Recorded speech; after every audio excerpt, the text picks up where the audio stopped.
Quiet on Set exposed a ton of disgusting things about Nickelodeon and Dan Schneider. But did you know there were so many things they had to leave out for a variety of reasons? The producers of the documentary had to rely on people who were willing to go on the record, and a ton of people who could speak out are legitimately scared for their careers. And that's where we come in. Because since we aren't airing on national television, I can get into all sorts of things that Quiet on Set couldn't even touch. While yes, some of these revelations are based in speculation or rumors, some of them have been corroborated and openly discussed by people who were there. And most of this stuff is way more outrageous than what was covered in the documentary. So let's get into the full story of what really happened to these victims of Dan Schneider and Nickelodeon. Dan Schneider produced and wrote some of the most impactful kids shows of the last 3 decades, like iCarly, Victorious, The Amanda Show, all that, Drake and Josh, and more. But by pretending to be this faux father figure to the vulnerable child stars on his sets, he's molded his protege's brains to make them susceptible to not only his fantasies, but the sexual fantasies of his creepy friends and even some colleagues on set. And his reach even spread beyond the child actors. He was fulfilling his fantasies through the kids at home who watched the shows. That sounds wild and dark, I know, but the evidence is all there.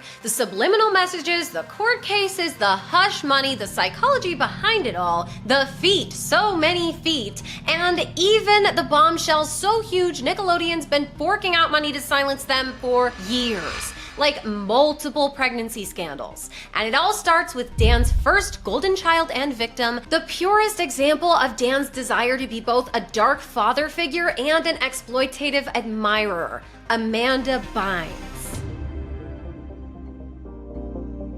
Before we go any further, I need you to keep in mind as we go through this roller coaster of disgust that this is how young Amanda was the first time a 30-year-old Dan scouted her in one of these creepy comedy showcases for children. Initially, Dan hadn't intended to add any new talent to his current show, all that, but as soon as he saw Amanda, he was obsessed. Is God sitting up there in heaven looking down at me and saying, Amanda's had it pretty easy.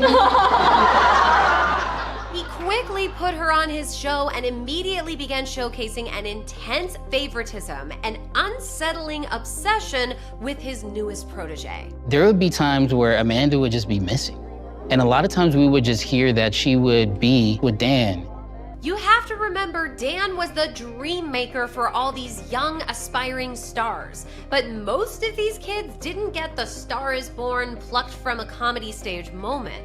They had to go through rounds and rounds of casting that had creepy elements themselves, we'll get back to those. Or for some others, they'd have to rise through the ranks at Dan's notorious child comedy boot camps. And yes, it gets immediately creepy, because these comedy boot camps, where kids were sent without their parents, not only were they run by Dan and special guests like convicted pedophile Brian Peck, who we'll get back to, but also these comedy boot camps, for some reason, entailed regular kid-only pool parties. That's right, no parents, just grown men and a bunch of very young Hollywood hopefuls in bathing suits. It's been said that Megan Fox and Hilary Duff both got their big breaks from these creepy pool parties too.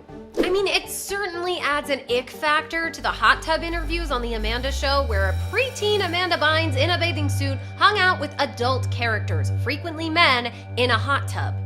Of course, this recurring segment was created by Dan. He loves putting kids in these adult situations where even a grown woman would be objectified. But not only was he writing these sketches for fictional characters, he wrote himself into an interview and openly bragged about his power over the whole situation. Now, you're the executive producer of the show.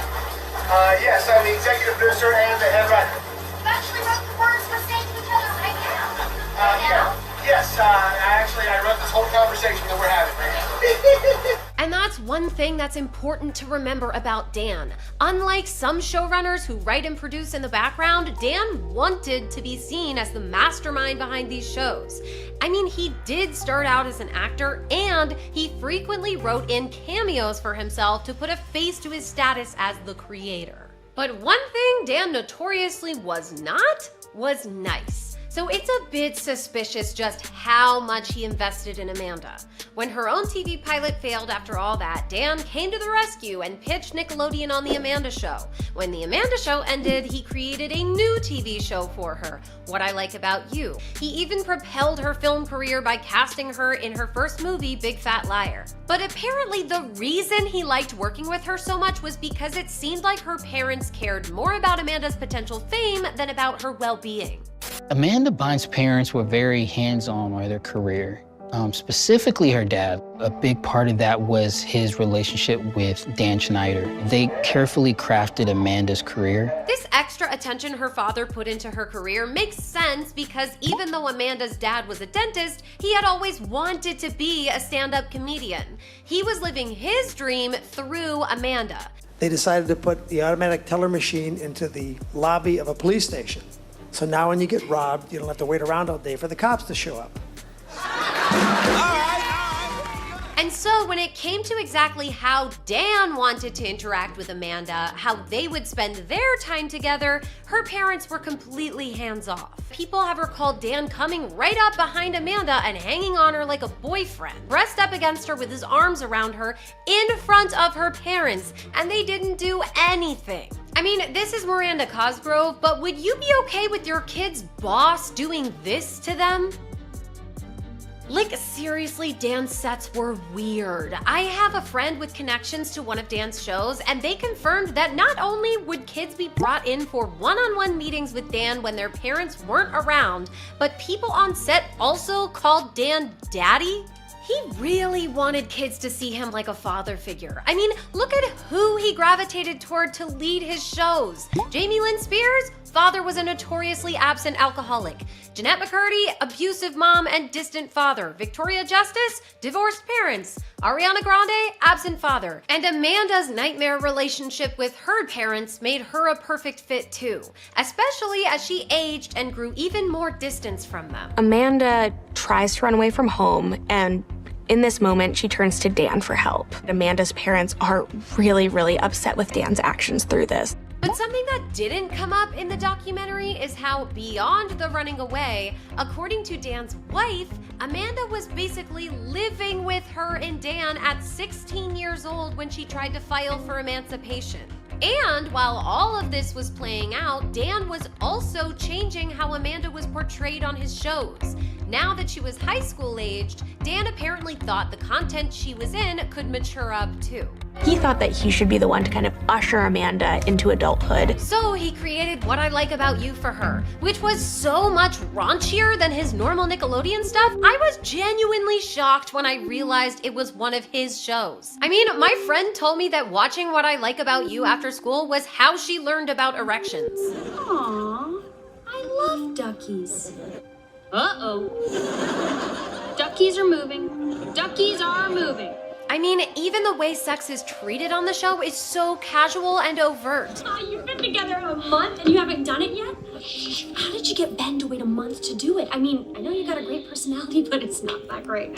I mean, reminder, she wasn't suddenly an adult now. At 16, Dan had her doing these supposedly comedic bits, like a whole scene dedicated to her skirt being too short, or covering her body in mud, or how about cake sitting, which is literally a corn genre. These two characters are supposed to be sisters, and yet they're smearing chocolate all over each other's boobs and turning it into chocolate mud wrestling. And if you're thinking it's all harmless comedy, you're taking it the wrong way. Well, they showed us they wanted us to think about it sexually because the wrestling ends with her boyfriend walking in and saying, God bless America. And just look at the comments on the videos themselves. While some people are complaining about how skimpy her clothes always are, others are suggesting how to make the scenes more sensual by having her strip fully naked or dubbing the chocolate wrestling as one of the hottest bits ever on TV. Thanks to Dan's second father status and the control he had over pretty much everything in Amanda's environment, Amanda was conditioned for all of this years before. I mean, even the shows she was on, like all of Dan's female female-led shows had hardly any parents in sight. Just look at his male-led shows like Drake and Josh and Henry Danger versus the female-led shows like The Amanda Show, What I Like About You, iCarly, or Zoe 101, where the parents are either absent, abroad, or have sent their kids to boarding school. The closest we got was Victorious with some occasional parental appearances, but for the most part, Dan's female-led shows were set in a Girls Gone Wild world where chaperones were either dopey teachers or unprepared older siblings. Consciously or not, Dan was trying to create the same environment in the show that he wanted on set. Young girls with no real traditional role models besides him, of course. You know, sometimes parents are so dumb. Former child actor and dancer Allison Stoner actually has a super insightful podcast called Dear Hollywood about the effect fame and acting has on children's psychological development and why so many child stars struggle with mental health, addiction, and cycles of abuse, just like Amanda did in adulthood. And one thing they go over is the way kids' brains encode memories. You know, movies are full of intense scenes, and as a child, if I'm reenacting this, or even just pretending to witness it, I'm enrolling myself in that experience as if it's real. I couldn't separate what was mine or the characters. Remember, my brain literally couldn't separate reality from fantasy. So it's scarily easy to normalize things for a child through exposure and repetition, like Dan did both on set and in the real world and in the shows themselves. Like going to people who aren't your parents for advice because your parents just don't get it, or valuing friendships over familial relationships. Both of those are tactics used by predators to destabilize children's support systems, so they won't go running to their mom when something sketchy happens. And then there's the more blatantly creepy things Dan was normalizing for kids like Amanda. For instance, touching grown men while you talk. You know, I did something special for you. Or having kids in close proximity physical encounters with grown-ups. That's clearly been made into learned and normalized behavior. And it stems from her boss normalizing interactions like this. I definitely saw Amanda being very close physically with Dan. There were many times that I saw Amanda sitting behind him, hugging him, or giving him like a neck massage or whatever. Or there's the normalization of taking drugs to improve your attitude, with Dan allegedly giving Amanda Adderall, the drug that would eventually send her to rehab, just to make her appear peppier. But also at times erratic, like in this clip. It's hard. You know, I was gonna put you like in a little tutu or something, but you know. Really? No. Or there's the normalization of being sexualized, even when they aren't old enough to understand it. And Dan had been over-sexualizing Amanda from very early on. Just look at this clip from Dan's own behind-the-scenes footage. Dan is asking Amanda about this spit-operated contraption that he wrote into the script, mind you, and keeps zooming in on her face while she talks about spitting into the machine and demonstrates where her mouth goes. I mean, even young Drake Bell seems to know the sexual implications from the uncomfortable giggling. Also, take a look at young Drake Bell here. As Quiet on Set only just revealed, this was the age that he was suffering from his own abuser on set. So yeah, as far back as The Amanda Show, Dan was hard at work creating a world where all of this, inappropriate touching and drugs and sexual jokes and absentee parents and exploitation, was all just normal for these kids. But actually, one of the weirdest and incredibly unsettling things that Dan forced into normalcy was an obsession with feet. Like a foot fetishist's fantasy, there were feet everywhere in Dan's shows, usually those of children. And it's not just for comedy, but also in totally suggestive ways. Oh, yeah. Yes! Foot massages were a big thing, but also general toe play. There were feet in ketchup, feet in fish tanks, feet shooting bows and arrows. Feel these kids' feet. Wow, they're really soft. There's even this shot of Miranda Cosgrove in a bathtub recreating the toe scene from the Dick Van Dyke Show, which kind of makes me feel like that was a personal favorite scene of Dan's growing up. And then in the most blatant fetishization, Ariana Grande even sucked her own toe while sitting on a bed performing for a camera in character. Nickelodeon even changed its logo to a foot for a while. But this foot fetish even extended into the audition process. On the podcast Revenge of the Sis, an anonymous caller who'd auditioned for a Dan Schneider show said, And we flew out to LA for this audition, and when we got there, it was a bunch of kids. Once about 40 kids were selected, we were then told take off our shoes and that we were each going to go into a room to show the producer, who is Dan Schneider. And my agent told me, you got to just take off your shoes, just like run around in front of the camera, talk about how much you love being barefoot. My mom kind of looked around and was like, this is wrong.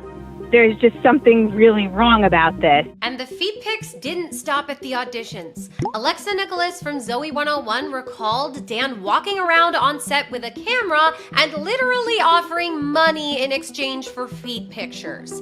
And Dan even solicited feet pics from kids at home too.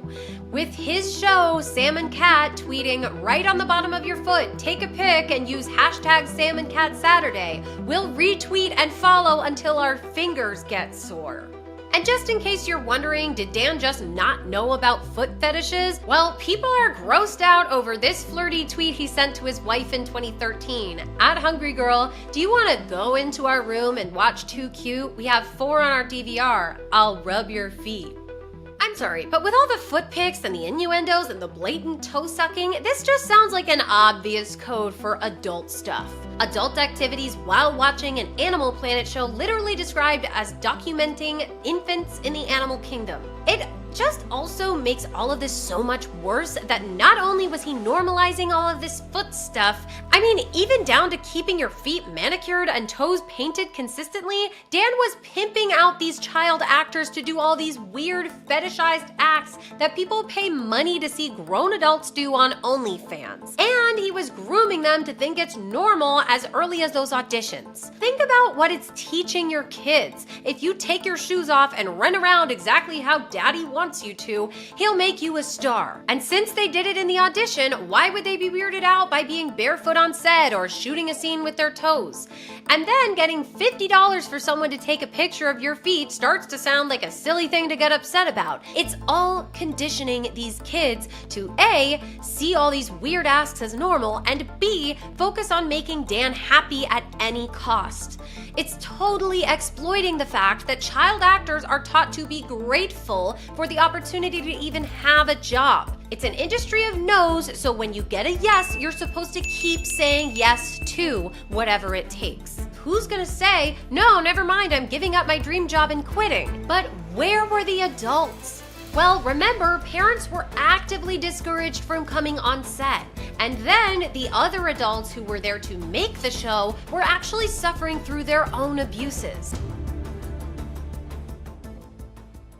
Female writers on The Amanda Show told us that this experience was really one of the most disturbing in their careers. Working for Dan was like being in an abusive relationship. Now, just to set the stage, in the 90s, it was still hard for women to even get positions in writers' rooms. I mean, the Center for the Study of Women in Television and Film says only 13% of writers were women in 1998. It was actually so hard to break in as new female writers that Christy Stratton and Jenny Kilgan had to actually share a salary. And as it turns out, just like the kids, a lot of the adults on these shows were also handcuffed to this workplace as their only chance at achieving their dreams. This was my dream job. I mean, this is what I wanted. I'm not about to turn it down. Which means they were also at the mercy of Dan. Dan could be very volatile. I was scared.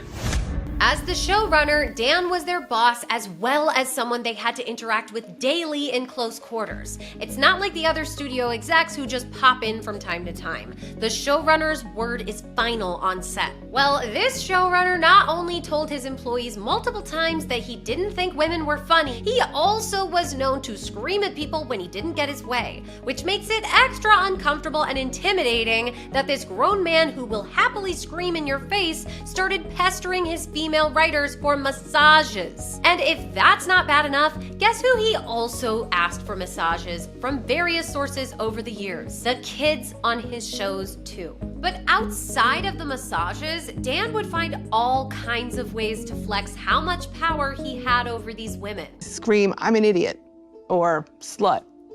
And if you didn't, he would send you the message again. He would scream out, "Say it," until you did. And if that wasn't unprofessional enough, Dan was showing pornography on his computer screen. But perhaps the most disturbing was when he made a female writer pantomime sodomy to humiliate her. Dan was just said, "You know what would be funny?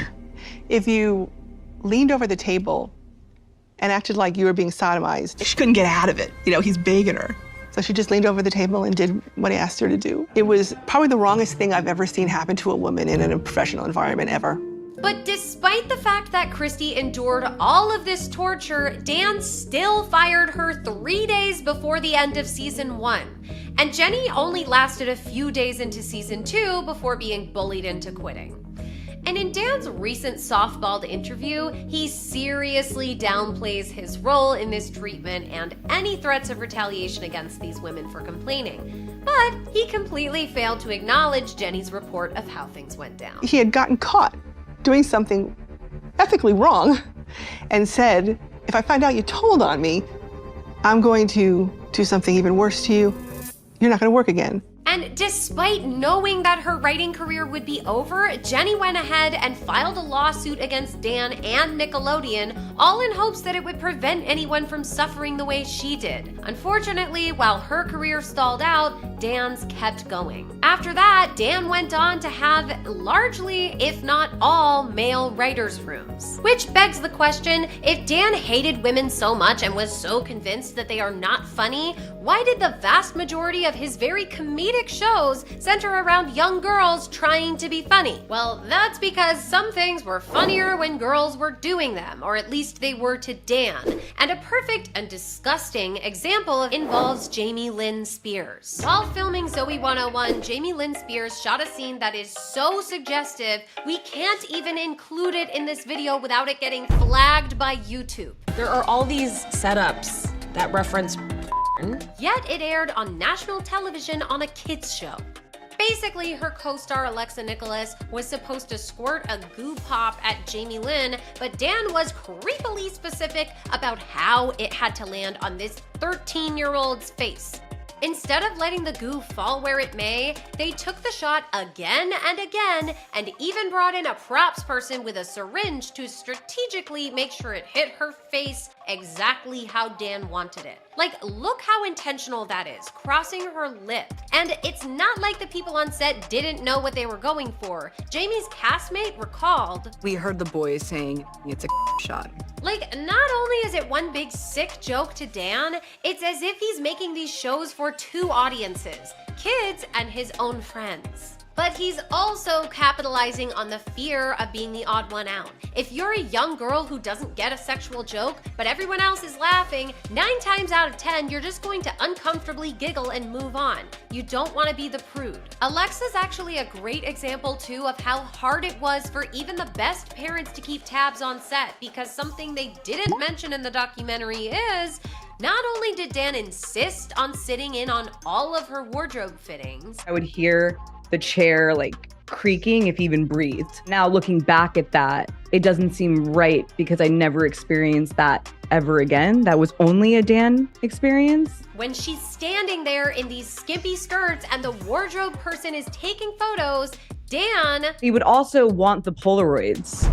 Oh, that's foul. And after Alexa got bullied by Jamie Lynn on set, Dan isolated Alexa from her mom, screamed at her that it wasn't her show, and allegedly flat out said, "Nobody likes you." That was one of his biggest defense mechanisms, fear. Fear of people hating you, of getting fired and blacklisted, fear of a grown man screaming in your face. Dan relied on the power dynamics of kids being told to listen to adults and the child actor psyche of it literally being your job to please all of the grown-ups. It's more like how a father would interact with a child than a boss interacting with an employee. And when that didn't work, there's always money.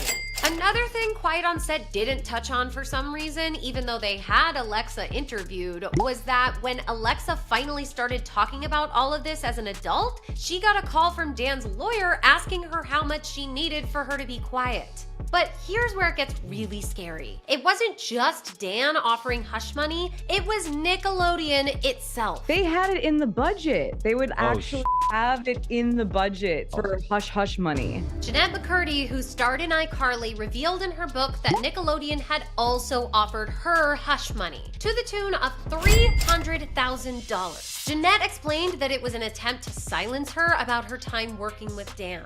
Just keep that in mind as you start to see Nickelodeon's new statement popping up in articles where they profess their commitment to fostering a safe and professional workplace environment free of harassment or other kinds of inappropriate conduct, and then tell people to take money and shut up. Well, Jeanette didn't take the money, and she revealed yet another creepy depiction of Dan on set, describing times when he offered her massages, he's obsessed with massages, took a photo of her in a bikini, and despite being underage, tried to peer pressure her into drinking, explaining that he already had the Victorious cast drinking regularly and the iCarly cast needed to loosen up. But as we're seeing repeatedly with Dan, he's always strategic with his fixations. The massage requests and bikini pics and peer pressure was all much easier to push onto a girl like Jeanette, who was actively suffering abuse from her mom. When Jeanette's book came out, a spokesperson for Dan and Nickelodeon wrote it off as just being a beautiful tribute to getting the help she needed to get through the trauma she experienced with balancing her family and a high-pressured work life. In reality, Dan capitalized on the fact that Jeanette wanted time away from her mom and the fact that she had to stay on his good side to keep her job. And he wasn't wrong. Jeanette did stay quiet, and probably would have remained that way without the extensive years of therapy she's gone through. Jeanette even mentioned Dan's manipulation tactics in her book, saying he does this with every new star of a show he's making. He takes you under his wing, you're his favorite. He specifically did this with Miranda Cosgrove, buddying up to her as he elevated her from a side character to a star. And let's just remember, when she started Drake and Josh and first met Dan, Miranda looked like this. But really, this repeated behavior goes all the way back to before Amanda even. The whole reason he even saw Amanda at that children's comedy showcase was because a current All That star, Katrina Johnson, was performing there. Katrina was the first girl Dan thought of making a spinoff for, literally pitching it as The Katrina Show. But once he saw Amanda, it was out with the old and in with the new. After that, I'm sort of like edged out by like a younger version of me. Just as quickly as you could gain Dan's attention, it could be taken away, which is an abuse tactic. You wanted Dan to like you because if he didn't, he was mean to you. And I know this seems like a lot of people saying they were uncomfortable, but you can actually see the discomfort in Dan's own BTS footage. She say nice things about me? Because I will tase her if necessary. Uh-oh. I have the taser. We haven't had to use it in a long time. But I said lots of nice things. These videos made me so nervous. No. Why? Hey, it's too bad I didn't cast a pretty girl to play your girlfriend. Oh no. That's a little joke because you're ridiculously beautiful. Hey. Why are you sitting on the floor of the set? Because we are. But the best examples of how Dan was exploiting these underage kids are in the shows themselves. I mean, you can only control a child's world so much, but on screen, it's a different story. Dan, who had been not just getting away with this behavior for a decade, but was being worshipped by the industry for his achievements, Dan was starting to take on the role of a god, and he wasn't subtle about making himself appear that way. It's not our place to question that. Yeah, Dan's a god, right? As the shows progressed, so did his boldness. Want to get slapped with a sausage? Sure. I want to be on the wood. What's the wood? I want to be on it. It makes me look chesty. Now we actually see multiple shots like the Goop Pop coming back over and over again with the corn framing and all. And he even leveled it up to squirting lotion on Daniela Monet's face. But then he took it a step even further with Ariana. Instead of being squirted by another actor, this one was way more suggestive, with very purposeful framing pulled directly out of corn. And if you think it's coincidentally similar to corn, how do you explain her squeezing a potato with both hands, yelling, "Come on, give up the juice." But you also have to remember that he was approving all of their costumes, which were getting skimpier and skimpier as the years went on, putting them in things that some of the stars have said that they would never wear even now as an adult. And he was deciding who they should be and who they should be attracted to. I mean, check out whose photo is in Tori's locker on Doodalicious magazine, surrounded by all these other heartthrobs her character is in love with, labeled Who's Hot? Dan Schneider. He was finally fully stepping into a comfort zone with Victorious, where he was untouchable enough to say, "This teenage girl is in love with me because I said so."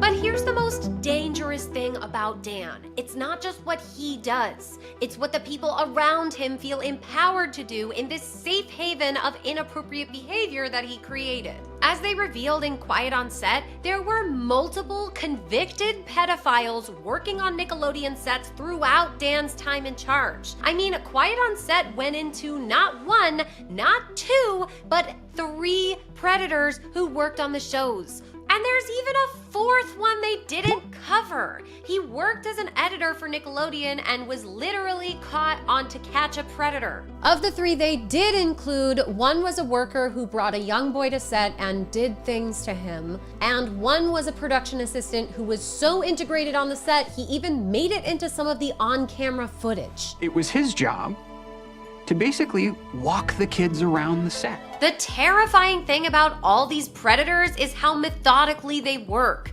We'll get into it even further in our next episode, but one of the key steps for them is to get really close to the kids' families. Since he seemed so safe, when Jason started emailing their daughter, MJ said she didn't think anything of it until he sent her daughter a picture of him touching himself. He had also told this young girl, "I can get you on other shows." And it was even worse when the police caught him. In 2003, they searched his home. They find this enormous trove of child pornography. 1,768 images of young girls in erotic poses, 238 images of young girls in sexually explicit poses, and 2 images of girls engaged in bondage activity. They even found Jason's journal where he detailed all of his thoughts and even said, "I am a pedophile full-blown. I really have been giving in to my desire for little girls." Meanwhile, a well-known vocal coach and actor in his 40s was actively abusing a minor throughout this entire period. And because of Quiet on Set, we now know that that minor was Drake Bell. There is so much there that I'm going to dive deeper into what Drake went through and how it impacted his life's choices in my next video. But the main question when it comes to all of these predators running rampant on set is, how could all of their behavior go unnoticed? I mean, it was so normalized to have these inappropriate, predatory, and grooming relationships on set that it even started being something to flaunt in front of others. For instance, Victorious star Liz Gillies was 16 when she met one of Dan's friends who was writing songs for the show, and he was 36 at the time. And apparently she became such good friends with this man 20 years older than her that the second she turned 18, they started dating and moved in together. They're now married, so I genuinely hope she's okay, but here's the thing. Even if her husband didn't groom her, think about the environment Liz was in. By being involved with one of Dan's friends, it would save her from Dan and the multiple other creeps on set. I mean, remember, even the boys weren't safe. Drake Bell went through hell as a much younger child. Of course, Liz was going to pursue this more attractive, safe option. It was survival. So it was all just normal. Dan's literally taking pictures of kids' feet, and preteens are sitting in his lap and no one was batting an eye. And then there's scenes like this where someone had to choreograph how they would do this to a grown man. Are they doing it right? And now we get to the big question. Dan created this environment filled with predators. He conditioned these kids. He was having Nickelodeon pay people for their silence. So, Did Dan ever actually sleep with or try to sleep with any of these child actors? Well, though no one has outright come forward yet, there is some terrifyingly convincing evidence pointing to Dan as a predator himself. Now, remember, coming forward with too big of claims against Dan and Nickelodeon is scary, and a lot of people have been paid for their silence. I mean, Quiet on Set literally set out to expose the toxic set, but left out some pretty major details about Dan's behavior from people they got for interviews, likely to avoid risks of legal action. So keep in mind here that what we're about to go over is definitely unsubstantiated. In fact, I'm throwing up a rumors flag in the corner here just so you don't forget that everything that follows is uncorroborated. But also, I tried to focus here on things that fans keep returning to as possibly having at least some amount of truth to them. As you might recall, the reason Zoey 101 got canceled in 2008 was because Jamie Lynn Spears got pregnant at 16. Well, some people think they're lying about who the father is. 2 months before Jamie Lynn announced her pregnancy, this blind item popped up saying that a female star on an ensemble teen show was not only pregnant, but it was by one of her producers. But not only that, it concluded with, "New boyfriends are being lined up as we speak."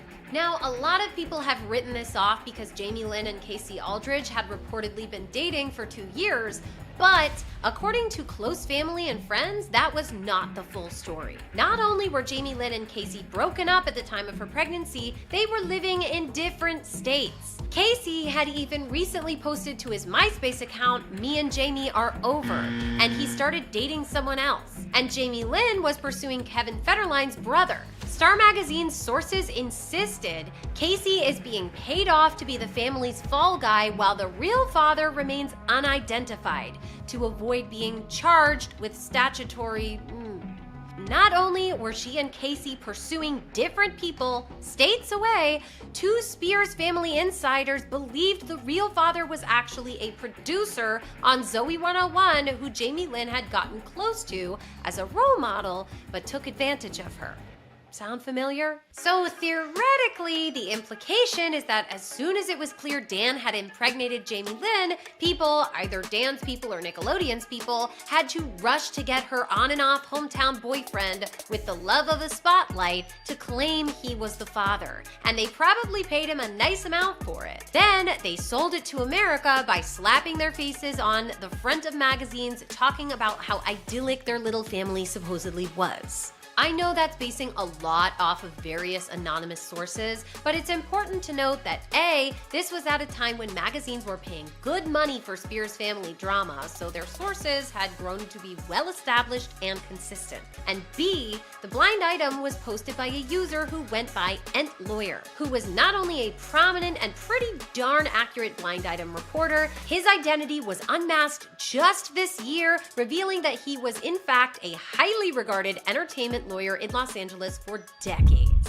So he was hearing a lot through legal cover-ups and high-profile clients. And I mean, what he said 2 months before the pregnancy announcement was pretty spot on. But here's what really has Spears fans concerned. Look at this side-by-side of her daughter and Dan, and then compare it to the supposed father. And this might not be the only instance of a pregnancy cover-up, because another blind item by our good pal Ent Lawyer reveals that Jamie Lynn wasn't the only one who got knocked up by this producer. He had a habit of going after tweeners, often lesser stars of the shows he worked on, which would track for Dan because he loved to discover new stars from the ensembles of his current shows.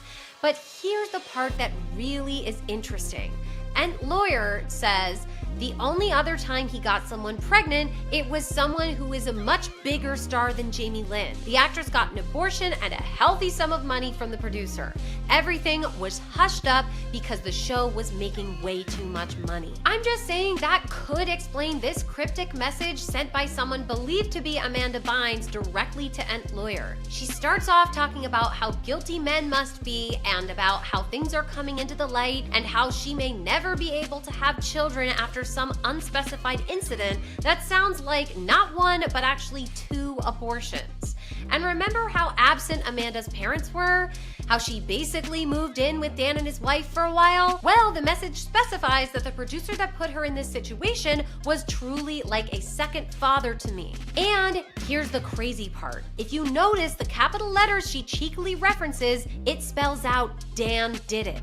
Is that why he kept putting her in so many projects? To keep her happy and quiet? I mean, only a few months before this blind item, Amanda Bynes publicly spoke up on Dan after all these years in a single deleted tweet and openly compared him to Harvey Weinstein, a convicted serial abuser who systematically tormented women in the film industry under the guise of making their careers. And that Weinstein tweet isn't from her main Amanda Bynes account because that account was run by her parents, but instead it was posted on her secret burner account under the name Ashley Banks. And before you go thinking that this could have been an impersonator, Amanda posted a picture of her actual license to the account to prove her identity. And so if this account really is Amanda's, then we have her openly stating here that she believes her family was stealing her money and revealing even worse forms of abuse than anything we've covered about her before.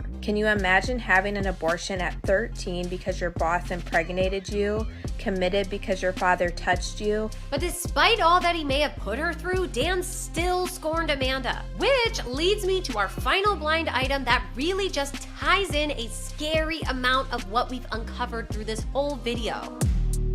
Basically, this person claims that Victoria Justice was blackballed for not sleeping with Dan. But even more disturbing are quotes like how he initially didn't try to sleep with her because she was over 18 for most of the show's run. And quote, he had a handful of actresses on other shows who were keeping him busy. All but one of them were underage. She mentions the producer cutting her down from being the name star of the show to having fewer and fewer scenes by the end, which was very accurate for Victorious. Ariana Grande and Liz Gillies took over a lot of the screen time. And that seemed to be because they were willing to play the game. Liz was dating Dan's friend, and Ariana, well, according to this, she was one of the victims he was sleeping with too, because she was legal but loved to roleplay super young. So she got the good lines and the crossover and the new show opportunities with Sam and Kat. Which honestly, that gave me flashbacks to this clip of Dan mocking Ariana for not sounding even younger and higher pitched and enough like his ideal version of her character Kat. Action! Okay, what did the young shrimp say? What did the young shrimp say?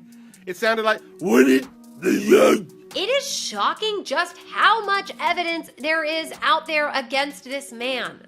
And yet, he slides past it by doing things like setting up an easy press interview with someone who was an adult actor on one of his shows, who was very much a side character, mind you, and who benefits from staying on Dan's good side, and gets clout and views by doing the interview, rather than letting a real, unbiased reporter ask him the questions. Alexa actually gave a great response to this video, pointing out that not only did Dan have the opportunity to participate in Quiet on Set and said no, but then in his totally controlled interview, he completely avoided addressing Jeanette or any of the specific writer's room accusations, and also framed all of it as him being the victim. You're embarrassed.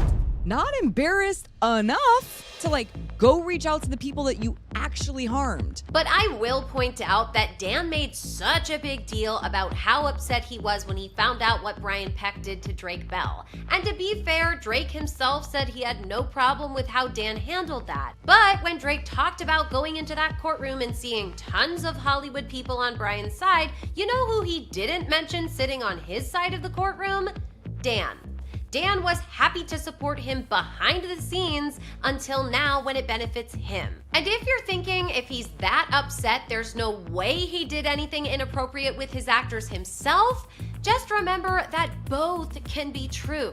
Just like Dan can be a fun guy and a volatile bully, a dream maker and a dream killer, Dan can think that what Brian Peck did as a 40-something-year-old man to a teen boy is terrible, while also not seeing anything wrong with himself taking advantage of the power he had over teen girls on set. And why all of this still matters and why Dan is starting an apology tour is because now Dan Schneider is attempting to step back into the world of kids' content with an upcoming Henry Danger movie already announced. And for the sake of the kids on set, if we're gonna let him waltz back into working with children, I hope he at least takes some notes from Miranda Cosgrove. That's right, Miranda is the lead producer on the new iCarly reboot series, and the main child actor on that set raved about how safe she felt and how fun the whole experience was.